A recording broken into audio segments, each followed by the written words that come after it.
incident narrated about Maria, and then we are done with the story of Maria.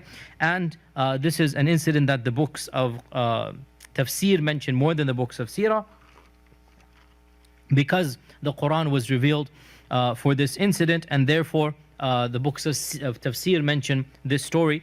And once again, so with Maria, there's all of these mini stories that are problematic from one perspective, and this is also one of them. And again, I reiterated, it better you hear it from me than from others. And also, this is in the Quran, so you can't really, like, this is a verse in the Quran.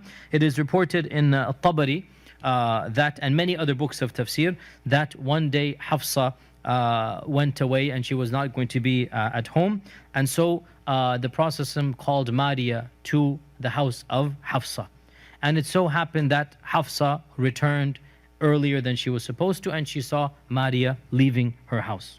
So she became extremely enraged, and she became irritated with the Prophet ﷺ, and she said that, Ya Rasulullah, is that how much, how do I translate this, respect you have for me, or is that what you think of me in my house and on my day?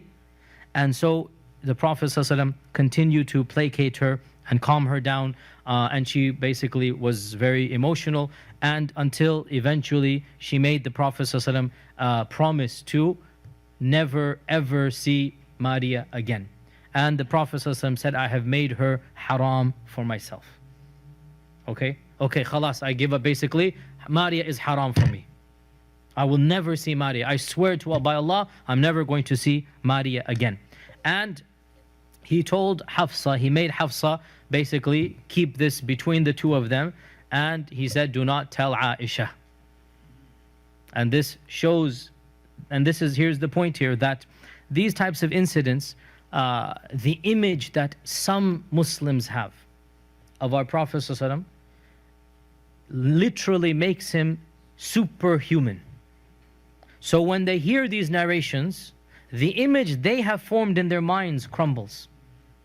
And the problem comes that this image should not have been in their minds. Our Prophet ﷺ, was he human or not? For sure he was, right? He was the best human, he was the perfect human, but in the end of the day, he's a human being. And so, yes, he wanted Maria, and it is halal for him to have Maria. And he now wants to placate Hafsa, so he promises not to see. And he does not want Aisha to find out. Every husband here understands exactly the fear of a wife, what it can do, right? This is the reality as well, okay? So there's nothing wrong with this image at all.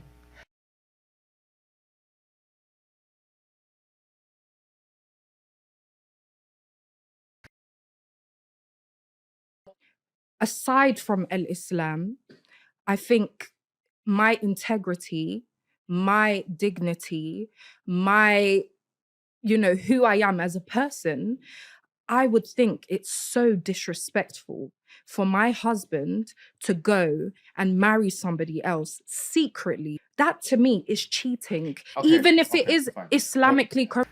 He makes Hafsa promise not to tell. Hafsa goes and tells and spills the beans. Then what happens? Allah reveals in the Quran. Allah reveals in the Quran. That's why we're talking about it right here. And Allah reveals, what is He revealed? Which surah? Surah Tahrim. Okay, Surah At-Tahrim. Ya ayyuhan nabiyyu, O Prophet, lima tuharrimu ma ahallallahu lak. Why are you making haram what Allah has made halal for you? Meaning what? Maria.